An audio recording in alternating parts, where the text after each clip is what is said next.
നമസ്കാരം. കോഴിക്കോട് നഗരത്തിലെ തിരക്കേറിയ വീഥികളിൽ നിയമലംഘകർക്ക് മുന്നിൽ തലയുയർത്തി നിന്ന് പോരാടിയ ഒരു വയോധികയുടെ നിശ്ചയദാർഢ്യം ഇന്ന് കേരളം മുഴുവൻ ചർച്ച ചെയ്യുകയാണ്. ഫുട്പാത്തിലൂടെ സ്കൂട്ടർ ഓടിച്ചെത്തിയ യാത്രികനെ തടഞ്ഞു നിർത്തി ചോദ്യം ചെയ്ത ചാലപ്പുറം സ്വദേശിനി പ്രഭാവതി അമ്മയുടെ ധീരത വെറുമൊരു വാർത്ത എന്നതിലുപരി തെറ്റുകൾക്കെതിരെ പ്രതികരിക്കാൻ സമൂഹത്തിന് നൽകുന്ന വലിയൊരു സന്ദേശമായി മാറിയിരിക്കുകയാണ്.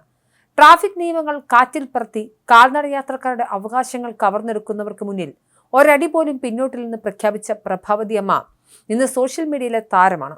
സിഗ്നലിലെ തിരക്ക് ഒഴിവാക്കാൻ ഫുട്പാത്തിലൂടെ സ്കൂട്ടർ ഓടിച്ചെത്തിയ യുവാവിനെ തടഞ്ഞുവെച്ച പ്രഭാവതി അമ്മയുടെ വീഡിയോ നിമിഷ നേരം കൊണ്ടാണ് വൈറലായത്. കോഴിക്കോട് എരഞ്ഞിപ്പാലത്തെ തിരക്കേറിയ ജംഗ്ഷനിലെ സിഗ്നലിൽ വാഹനങ്ങൾ കാത്തു നിൽക്കുമ്പോഴാണ് സംഭവം. കാത്തുനിൽക്കാൻ മടിയുള്ള ചില ഇരുചക്ര വാഹന യാത്രക്കാർ നടപ്പാതയിലേക്ക് വണ്ടി കയറ്റി ഓടിക്കുന്നത് അവിടെ പതിവാണ്. നടപ്പാതയിലൂടെ നടന്നു വരികയായിരുന്ന പ്രഭാവതി അമ്മയുടെ നേരെ ഒരു യുവാവ് സ്കൂട്ടർ ഓടിച്ചു കയറ്റി. വണ്ടി അരികിലൂടെ മാറ്റിത്തരാൻ അയാൾ ആവശ്യപ്പെട്ടെങ്കിലും പ്രഭാവതി അമ്മ വഴങ്ങിയില്ല. ഇത് വണ്ടി ഓടിക്കാനുള്ള സ്ഥലമല്ല, നടക്കാനുള്ളതാണ്, റോഡിലൂടെ വണ്ടി കൊണ്ടുപോകൂ എന്ന് അവർ ഉറച്ച സ്വരത്തിൽ പറഞ്ഞു. യുവാവ് തർക്കിക്കാൻ ശ്രമിച്ചെങ്കിലും വണ്ടി അവിടെ നിന്ന് മാറ്റാതെ അവർ അനങ്ങിയില്ല. ഒടുവിൽ ഗത്യന്തരമില്ലാതെ യുവാവിന് വണ്ടി പുറകോട്ടെടുത്ത് റോഡിലേക്ക് തന്നെ ഇറക്കേണ്ടി വന്നു.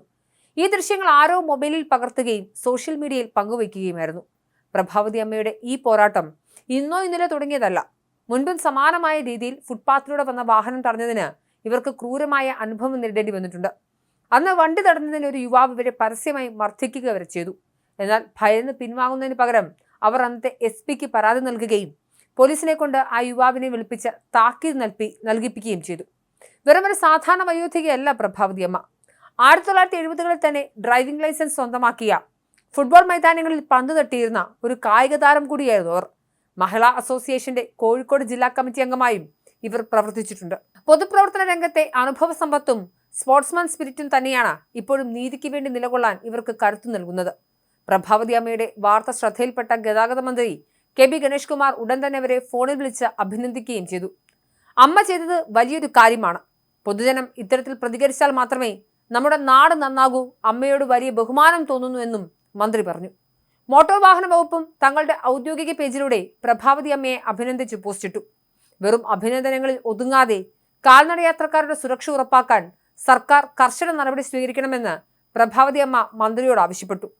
നടപ്പാതകളിലെ ടൈലുകൾ പലയിടത്തും ഇളകിക്കിടക്കുകയാണെന്നും അത് രോഗികൾക്കും കുട്ടികൾക്കും വലിയ ബുദ്ധിമുട്ടാണെന്നും അവർ ചൂണ്ടിക്കാട്ടി. കാൽനട യാത്രക്കാരെ വില കുറച്ച് കാണുന്ന വാഹനയാത്രികരുടെ മനോഭാവം മാറണമെന്നും ഇതിന് ശാശ്വതമായ നിയമപരിഹാരം വേണമെന്നും അവർ ആവശ്യപ്പെട്ടു. ഈ പരാതികൾ ഗൗരവമായി എടുക്കുമെന്നും ഫുട്പാത്തിലൂടെ വണ്ടി ഓടിക്കുന്നവർക്കെതിരെ കർശന നടപടി സ്വീകരിക്കാൻ ഉദ്യോഗസ്ഥർക്ക് നിർദ്ദേശം നൽകുമെന്നും മന്ത്രി ഉറപ്പു നൽകി. അതേസമയം നിയമലംഘനങ്ങൾ കൺമുന്നിൽ നടക്കുമ്പോൾ എനിക്കെന്ത് എന്ന് കരുതി ഒഴിഞ്ഞു മാറുന്ന പുതിയ തലമുറയ്ക്ക് പ്രഭാവതി അമ്മ ഒരു വലിയ പാഠപുസ്തകമാണ്.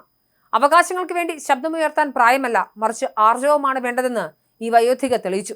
കോഴിക്കോട്ടെ ഫുട്പാത്തുകൾ ഇനി ആരെങ്കിലും വണ്ടി കയറ്റാൻ മടിക്കുമെങ്കിൽ അതിന് കാരണം പ്രഭാവതി അമ്മ എന്ന വിപ്ലവകാരിയുടെ കരുത്താർന്ന വാക്കുകളായിരിക്കുമെന്ന കാര്യത്തിൽ സംശയിക്കേണ്ടതില്ല.